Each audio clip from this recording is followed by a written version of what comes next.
મિત્રો કેમ છો? હું છું એમ કે દેસાઈ અને એમ કે હબ નામની આ યુટ્યુબ ચેનલમાં હું આપ સૌનું સ્વાગત કરું છું. મિત્રો ઘણા બધા ટાઈમથી લોકો FAME 3 સ્કીમની જાહેરાતની રાહ જોઈ રહ્યા હતા. મિત્રો ફાઇનલી ગવર્મેન્ટ ઓફ ઇન્ડિયા દ્વારા ઈ વ્હીકલ્સ માટે આવતા 2 વર્ષ માટે PM ઈ ડ્રાઈવ સ્કીમની જાહેરાત કરેલી છે. મિત્રો આ સ્કીમ અંતર્ગત 2 વ્હીલર, 3 વ્હીલર, ઈ બસ, ઈ ટ્રક્સ અને એમ્બ્યુલન્સને પણ આવરી લેવામાં આવેલી છે. મિત્રો આ સ્કીમ અંતર્ગત FAME 2 કરતાં પણ વધારે સબસિડી જે છે, વધારે એમાઉન્ટ જે છે એમાં એલોકેટ કરવામાં આવેલી છે. જી હા મિત્રો, આ સ્કીમ અંતર્ગત ₹10,900 કરોડ રૂપિયા જે છે એ એલોકેટ કરવામાં આવેલા છે અને એ પણ આવતા 2 વર્ષ સુધી. મિત્રો વિડીયોને આગળ વધારતા પહેલાં જો હજુ સુધી તમારા દ્વારા ચેનલને સબસ્ક્રાઇબ કરવાની બાકી હોય તો સબસ્ક્રાઇબ કરી લો, કે જેથી આવનારા નવા વિડીયોની તમને નોટિફિકેશન મળતી રહે અને અમને આવા વિડીયો બનાવવા માટે પ્રોત્સાહન મળતું રહે. મિત્રો આપણે જોઈ શકીએ છીએ કે PM ઇન્ડિયાની ઓફિશિયલ વેબસાઇટ ઉપર મિનિસ્ટ્રી ઓફ હેવી ઇન્ડસ્ટ્રીઝ દ્વારા PM ઈ ડ્રાઈવ એટલે કે PM electric drive revolution in innovative vehicle enhancement સ્કીમની જાહેરાત કરેલી છે. મિત્રો આ સ્કીમ અંતર્ગત ₹10,900 કરોડ જે છે એ આવતા 2 વર્ષ માટે જે છે એ એલોકેટ કરેલા છે. મિત્રો આ યોજના અંતર્ગત જે છે આ એમાઉન્ટ જે છે એને 4 સેક્શનમાં ડિવાઈડ કરેલી છે. જી હા મિત્રો, આ સબસિડી જે છે એ અલગ અલગ 4 સેક્શનમાં તમને મળવાપાત્ર છે. જેમાં વાત કરીએ તો પહેલી જે એમાઉન્ટ છે ₹10,900 કરોડમાંથી પહેલી જે એમાઉન્ટ છે એ જે છે ઇલેક્ટ્રિક વ્હીકલ્સની સબસિડી માટે એલોકેટ કરેલ છે. જી હા મિત્રો, બીજી વાત કરીએ તો ઇલેક્ટ્રિક ફાસ્ટ ચાર્જર ઇન્ફ્રા ઊભું કરવા માટે જે છે એ અમુક એમાઉન્ટ એલોકેટ કરવાની છે. ત્યારબાદ મિત્રો ટેસ્ટિંગ એજન્સી ઇન્ફ્રા ડેવલપ કરવાની છે અને સૌથી છેલ્લે ઈ બસ માટે જે છે એ આમાંથી થોડું ઘણું એમાઉન્ટ એલોકેટ કરશે. એટલે કે ઇલેક્ટ્રિક વેહિકલને જે છે પ્રોત્સાહન આપવા માટે બધી જગ્યાએથી જે પણ જે છે બૂસ્ટિંગ જરૂરી છે બધા જ જે છે કી ફેક્ટર ઉપર જે છે આ એમાઉન્ટ એલોકેટ કરવામાં આવેલું છે.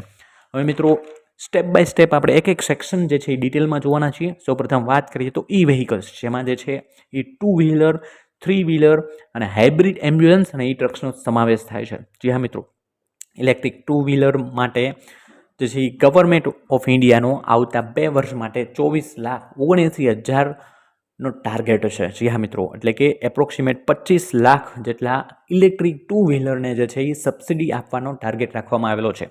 એના માટે સબસિડી પ્રથમ યરમાં તમને જે છે 5,000 પર KWH મળશે, એટલે કે મેક્સિમમ 10,000 સુધીની, અને બીજા વર્ષ માટે 2,500 પર KWH એટલે મેક્સિમમ 5,000 સુધીની સબસિડી મળવાપાત્ર છે. ત્યારબાદ મિત્રો વાત કરીએ તો 3 વ્હીલર. મિત્રો 3 વ્હીલરમાં આ સ્કીમ અંતર્ગત જે છે ગવર્મેન્ટ ઓફ ઇન્ડિયાનો ટાર્ગેટ 3,16,000 જેટલા 3 વ્હીલરને આ સબસિડી અંતર્ગત આવરી લેવાનો ટાર્ગેટ છે. જેમાં ફર્સ્ટ યરમાં જે છે મેક્સિમમ તમને 25,000 સુધીની સબસિડી મળવાપાત્ર છે. ત્યારબાદ બીજા વર્ષે મેક્સિમમ 12,500 જેટલી સબસિડી રકમ મળવાપાત્ર છે. મિત્રો આ યોજના અંતર્ગત હાઇબ્રિડ એમ્બ્યુલન્સને પણ સમાવેશ કરવામાં આવેલો છે. એટલે એ એમ્બ્યુલન્સને પણ જે છે એ ₹500 કરોડ જે છે એ એલોકેટ કરવામાં આવેલા છે. મિત્રો સાથે સાથે ઈ ટ્રક્સને પણ જે છે એ 500 કરોડ જેટલી રકમ જે છે એ એલોકેટ કરેલી છે.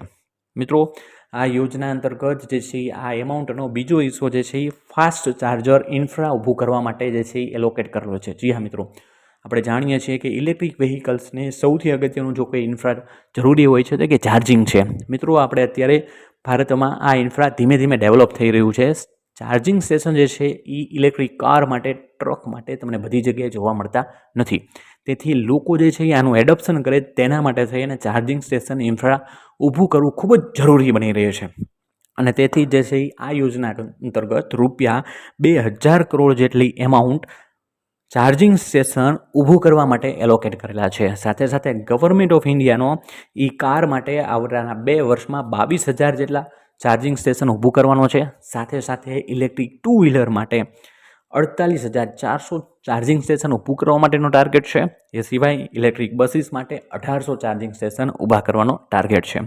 ત્યારબાદ મિત્રો આ યોજનાનો ત્રીજો જે હિસ્સો છે એ જે છે ઇલેક્ટ્રિક બસીસ માટે એલોકેટ કરેલો છે. જી હા મિત્રો, ઇલેક્ટ્રિક બસ માટે 4,391 કરોડ જે છે એલોકેટ કરેલા છે. અને તેમાં આ યોજના અંતર્ગત ₹10,000 પર KWH જે છે એ તમને સબસિડી મળવાપાત્ર છે. અને સૌથી છેલ્લો પોઈન્ટ જે છે મિત્રો ટેસ્ટિંગ એજન્સી માટે છે. જી હા મિત્રો, ટેસ્ટિંગ એજન્સી માટે આ યોજના અંતર્ગત 780 કરોડ જે છે એ ટેસ્ટિંગ એજન્સીને એલોકેટ કરેલા છે. જી હા મિત્રો, આપણી ટેસ્ટિંગ એજન્સી ઇલેક્ટ્રિક વ્હીકલ માટેની ટેસ્ટિંગ એજન્સી છે ટેસ્ટિંગ ઇન્ફ્રા છે તેને વર્લ્ડ લેવલનું બનાવવા માટે થઈ અને આ યોજના અંતર્ગત ટેસ્ટિંગ એજન્સીને પણ 780 કરોડ જેટલી એમાઉન્ટ એલોકેટ કરેલ છે. મિત્રો, અંતે જે છે ગવર્મેન્ટ ઓફ ઇન્ડિયાનો મેઇન જે એમ છે એ આ સ્કીમને વધારેમાં વધારે લોકો લાભ લઈ શકે. સાથે સાથે ઇલેક્ટ્રિક વેહિકલ માટે ટોટલી જે છે એ મલ્ટી ડાયમેન્શનલ 360 ડિગ્રી જે છે એ એનાલિસિસ કરીએ અને બધા જ સેક્શનમાં જે છે એ અમાઉન્ટ એલોકેટ કરેલું છે. કહેવાનો મતલબ છે ચાર્જિંગ સ્ટેશન ઊભા કરવા માટે, ટેસ્ટિંગ ફેસિલિટી માટે, બસ, એમ્બ્યુલન્સ, ટ્રક્સ, સાથે સાથે ટુ વ્હીલર તો ખરા જ તે. અને અંતે મિત્રો, જો વિડીયોની માહિતી તમને સારી લાગી હોય તો તમારા મિત્ર વર્તુળમાં ચોક્કસ શેર કરો. સાથે સાથે આ સ્કીમ રિલેટેડ